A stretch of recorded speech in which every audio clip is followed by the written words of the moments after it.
नेपालको वैदेशिक रोजगारीका लागि आकर्षक गन्तव्य मानिन्छ दक्षिण कोरिया। लगानी र तलबका हिसाबले दक्षिण कोरिया आकर्षक गन्तव्य भए पनि पछिल्लो समयमा त्यहाँ नेपाली कामदारले विभिन्न समस्या भोग्ने क्रम बढ्दो क्रममा देखिएको छ। कोरियाको रोजगार अनुमति प्रणाली ईपीएसमा भएका केही प्रावधानका कारण प्रवासी मजदुरहरूले विभिन्न समस्या भोग्न बाध्य भएका हुन्।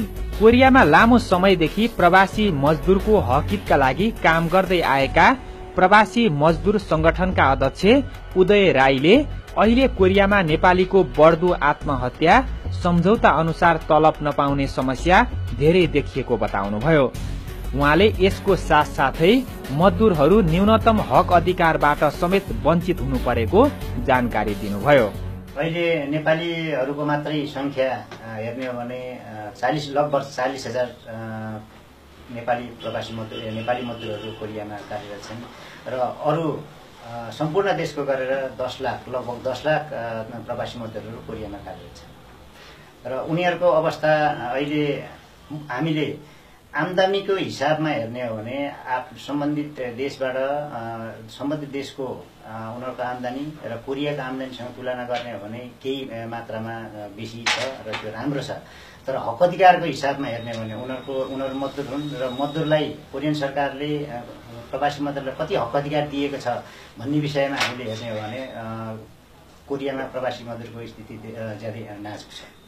दक्षिण कोरियामा रोजगार अनुमति प्रणाली मार्फत वर्षौनी हजारौं नेपाली कामदार गइरहेका छन्। यसरी गएका कामदारले रोजगारदाताको इच्छा बमोजिम कम्पनी परिवर्तन गर्न नपाउने, करार अवधि सकिएपछि स्वदेश फर्कनु पर्ने, 1 वर्षपछि पाइने थप बोनस रकम लिन नेपाल आउनु पर्ने, कृषि क्षेत्रका मजदुरले अन्य क्षेत्रमा जान नपाउने लगायतका प्रावधानले प्रवासी मजदुरहरू समस्यामा परेको अध्यक्ष राईको भनाइ छ। अहिले कोरियामा प्रवासी मजदुरहरूको समस्या भनेको ईपीएसमा भएका प्रावधानहरू जुन छन् त्यो प्रावधानहरूले गर्दा धेरै समस्याहरू उत्पन्न भइरहेको छ। जस्तो कि प्रवासी मजदुरहरूले ईपीएस नभएका प्रवासी मजदुरहरूले कम्पनी स्वतन्त्र रूपमा परिवर्तन गर्न र छनौट गर्न पाउँदैनन्। त्यसले गर्दा उनीहरूले कम्पनीमा जबरजस्ती काम गर्नुपर्ने, लामो समयसम्म काम गर्नुपर्ने, थोरै तलबमा काम गर्नुपर्ने र साउले जे भन्यो त्यही मान्नुपर्ने अवस्था छ।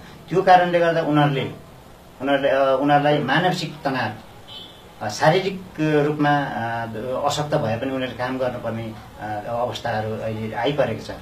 यो कारणले गर्दा उनीहरूले धेरै किसिमको समस्याहरू भोगिरहेका छन्। यो ईपीएसमा भएका यी प्रावधानले गर्दा उनीहरूलाई साउले स्वदेशी मजदुर र प्रवासी मजदुरमा धेरै भेदभाव गरिरहेको छ। उनीहरूलाई सेवा सुविधामा पनि कम उनीहरूलाई सेवा सुविधा दिने, बिदाहरू उचित मात्रामा नदिने, घरमा यहाँ बिदामा आउनु परे पनि कुनै इमर्जेन्सी काम परे पनि उनीहरू आफूले चाहेको समयमा आउन नपाउने, त्यस्ता किसिमका समस्याहरू प्रवासी मजदुरले भोगिरहेका छन्। र अर्को एउटा मेन कुरो त के छ भने सम्पूर्ण अधिकार साउलाई भएको हुनाले उनको अहिले नियुक्तिदेखि अवकाशसम्म सम्पूर्ण अधिकार साउलाई भएको हुनाले साउमै प्रति नै सधैँ आज्ञाकारी हुनुपर्ने, साउले सधैँ अब नेपाल पठाइन्छु या स्वदेश फिर्काइन्छु भनेर धम्की दिने, उनीहरूलाई मानसिक तनावहरू धेरै नै भइरहेको छ। यस्ता समस्याहरू कोरियामा प्रवासी मजदुरले भोगिरहेको छ। युवाहरूका लागि कोरियाको रोजगारी खाडी र मलेसियाको तुलनामा उत्कृष्टमा पर्दछ। कोरियामा नेपालीले 70,000 लगानी गरेपछि त्यहाँ न्यूनतम 1,20,000 मासिक तलब पाउने गर्दछन्। आम्दानी र अन्य हिसाबले कोरियाको रोजगारीमा कुनै खोट नभएको र हक अधिकार र समस्याका विषयमा कोरियामा रहेको नेपाली दूतावास, नेपाल सरकार, त्यहाँ कार्यरत कामदार समेत सचेत हुन नसकेको अध्यक्ष राईले गुनासो गर्नुभयो। नेपाली राजदूतावास संस्थाहरू त्यति उनीहरूले आफ्नो जिम्मेवारी वहन गरेको जस्तो मलाई लाग्दैन। एउटा कुरो चाहिँ के छ भने कोरियन सरकारको यी मजदुर नीतिको बारेमा विरोध गर्ने र त्यसको सुधारको लागि सङ्घर्ष गर्ने, आवाज उठाउने अधिकार मजदुर सङ्गठनलाई बाहेक अरूलाई त्यति छैन पनि।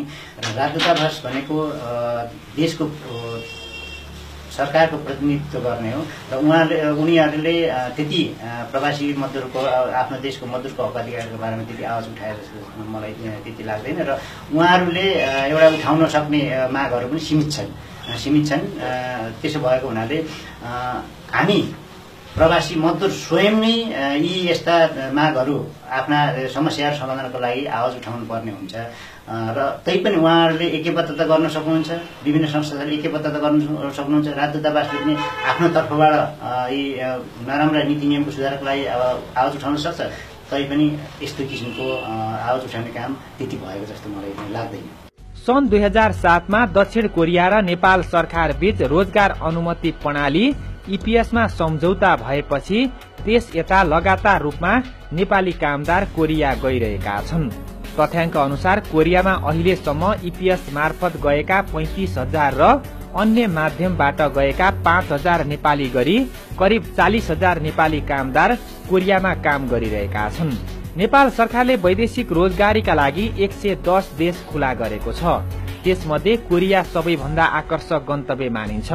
थोरै लगानीमा धेरै आमदानी हुने भएकाले कोरिया जान अहिले पनि वर्षौनी हजारौं युवाले कोरियन भाषा पढ्ने गरेका छन्। गत वर्ष मात्र करिब 3,500 कोटाका लागि 57,000 भन्दा बढीले आवेदन दिएका थिए। कोरियाले रोजगार अनुमति प्रणालीमा भएका केही नियम र प्रावधान हटाउन सके दक्षिण कोरिया नेपालको वैदेशिक रोजगारी मध्येकै सर्वोत्कृष्ट गन्तव्य बन्न सक्ने अध्यक्ष राईको भनाइ थियो।